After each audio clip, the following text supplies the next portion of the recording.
Hello दोस्तों, नमस्कार।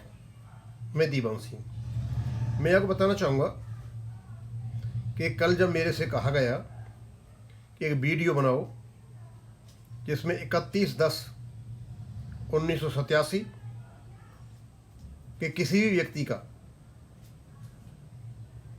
Pension details हो और अप टू 2002 और उसके बाद, हमने वीडियो बनाया। बहुत से लोगों के फ़ोन आने लगे। अब 1987 से पहले तो अभी तक आया नहीं, लेकिन कोशिश की जा रही है। और 1988 वालों के, 2001 वालों के हमारे पास जानकारी आना शुरू हुई। और भट्टाजा जी से भी फ़ोन, मतलब लोग संपर्क में हैं। तो कोई, ये तो उनको आप जानते हो कि एडवोकेट कमल पाटनी साहब, इन्होंने कोशिश की। और इनके ही मित्र हैं Narendra Kumar Joshi, state bank of Indore, Ratlam, MP, और आजकल ये स्टेट बैंक ऑफ इंडिया से पेंशन ले रहे हैं। इन्होंने ही एक व्यक्ति को सर्च किया जिनकी उम्र है 98 ईयर्स, और लगभग इस समय ये बीमार हैं। इनकी बेटी इनकी देखभाल कर रही है। He has lost his memory, और नाम है इनका टोडरमल, और बताते हेड कैशियर से रिटायर हुए हैं। और इनकी बेसिक पेंशन है 500 रुपये, और टोटल पेंशन मिलती है इनको 21,000 रुपये एक्सग्रेशिया मिला करके। दोस्तों, 21,000 रुपये जो व्यक्ति 1988 में रिटायर हुआ, 98 ईयर्स की उसकी उम्र है, he has lost his memory, उनकी बेटी देखभाल कर रही है। आप अंदाज लगा सकते हो, कोई कह सकता है ये कोई बैंक कर्मी है? ये किस प्रकार का जीवन व्यतीत कर रहा होगा? कैसे इस व्यक्ति की दवाइयों का खर्चा चलता होगा? कौन इसकी देखभाल करता होगा? कैसे इसके हॉस्पिटल के खर्चों का खर्चा चलता होगा?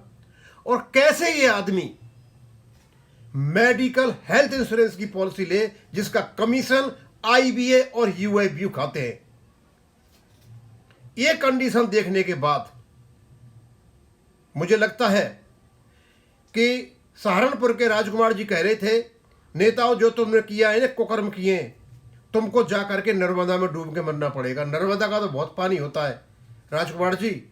मुझे तो ऐसा लगता है इनको चुल्लू भर पानी में डूब के मर जाना चाहिए, वेंकटाचलम जैसे नेताओं को। एक ऐसा चित्रण है ये दिल झकझोर देने वाला चित्रण है। ये दुख, मतलब बेहद आत्मा को व्यथित करने वाला चित्रण है। ये एक आदमी 98 ईयर्स, 4 पाई पे पड़ा हुआ है। मुझे नहीं लगता कि डॉक्टर की फीस का और दवाइयों का भी खर्चा चल पाता होगा। ये आदमी कैसे इंतजाम करता है? ये कहते हैं कि मतलब ये तुम बहुत बैंकों के पेंशनर्स के लिए बहुत बड़ा काम कर रहे हो, आप एक्सग्रेशिया दे रहे हो। आप आईबीए और यूएफबीयू को डूब के मर जाना चाहिए, क्योंकि इन्होंने असली पिक्चर को कभी भी फाइनेंस मिनिस्ट्री के सामने रखा ही नहीं।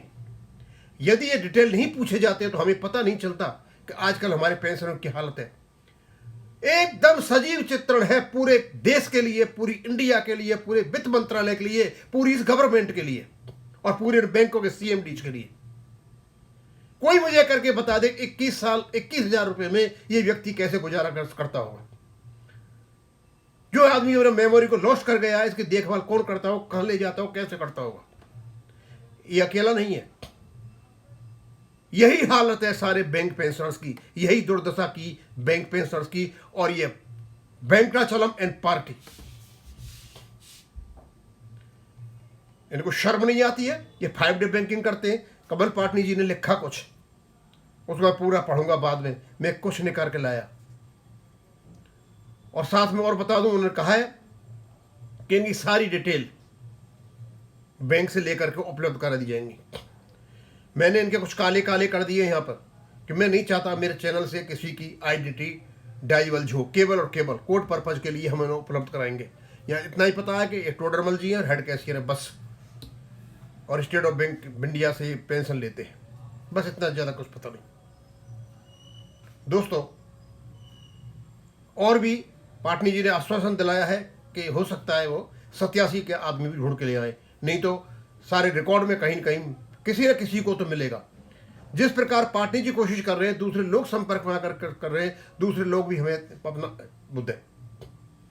अब हम पाटनी जी का pension updation versus politics of priorities, pension updation में बात करनी है या पॉलिटिक्स करना है? कौन सी politics? Is it time to fix accountability? यहाँ अकाउंटेबिलिटी फिक्स करने का टाइम आ चुका है। The development during the conciliation meetings held on 22 और 23 January 2026 and the propose strike for 5-day banking have been once again raised serious question. Conciliation meeting और 5 दिन की हड़ताल, 5 दिन की हड़ताल जरूरी है कि ये जो व्यक्ति मैं आपके सामने बताया जो कंडीशन है ये जरूरी है। पेंडिंग फॉर सिकेट is still awaiting resolution at judicial administrative reforms. The question naturally arises, what is being given priority and why? किस चीज़ को प्रायोरिटी देनी है? There is no longer merely concern pension but out of entire bank. पूरी की पूरी bank industry के मरने वाली बात है। तो हम 5 दिन की बैंकिंग पर जोड़ दोगे या जो असली चित्रण, सजीव चित्रण, लाइव चित्रण है, ये लाइव कमेंट्री है, इस पर जोड़ दोगे? यूएफबी के नो कंस्टिट्यूएंट्स के लिए एक प्रकार का एक काला धब्बा है, आईबीए के लिए तो है ही। क्या हम इतने इंसेंसिटिव हो चुके हैं? क्या हमारी संवेदनाएं मर चुकी हैं? क्या हम मानवीय मूल्यों का आदर्श और संबंधों को सबको भूल चुके हैं? क्या हम कॉन्स्टिट्यूशन के अपने पूरे के पूरे आर्टिकल 20 को हमने बिल्कुल गर्त में डाल दिया है? कोर्ट तो बड़ी बड़ी बातें करते हैं, dignity of life, privacy of life, secrecy of life, protection of life, पता नहीं क्या क्या। यही है देश का प्रोटेक्शन ऑफ लाइफ? शायद पता भी नहीं चलता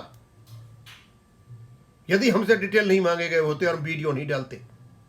हम सोच रहे थे बहुत ज्यादा पैसा मिलता होगा। पूरी भारत सरकार, फाइनेंस मिनिस्ट्री, डीएफएस इस दुर्दशा को देखे और इस दुर्दशा को देखने के बाद ही पता चलेगा कि एक्चुअली हो क्या रहा है।